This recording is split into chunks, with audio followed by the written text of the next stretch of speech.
सब्र, एक बीज से पौधे तक की कहानी।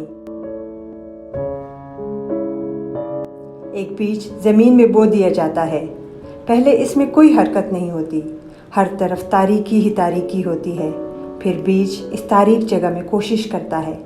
आहिस्ता आहिस्ता मिट्टी से पानी और खुराक लेता है। बज़ाहिर तो इसमें कोई हरकत नहीं होती, लेकिन कुछ दिन बाद इसमें एक दरार आती है। वो फट जाता है, जिससे एक नन्ही सी किरण एक छोटे से पौधे की सूरत में निकलती है। बीज मुसलसल कोशिश करता है इस तारीकी से निकलने की।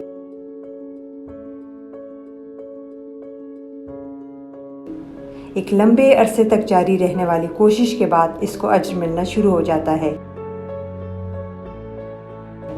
जो कि गुजरते वक्त के साथ साथ फलता फूलता जाता है। इसकी नशोनुमा में बेहतरी आने लगती है।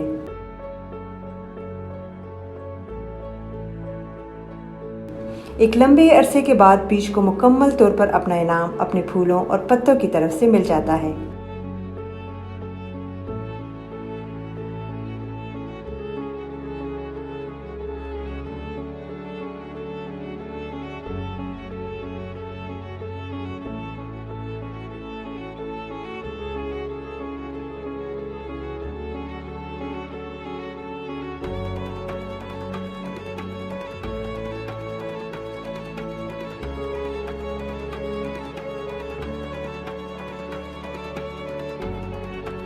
इस सारे अरसे में बीज को बहुत सा मुश्किल वक्त अच्छे वक्त के इंतज़ार में सब्र से गुजारना होता है।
इसी में हमारे लिए सबक है कि ज़िंदगी में अगर हम कुछ करना चाहते हैं तो हमें इस बीज की तरह खामोश रहकर हालात का मुकाबला करना है।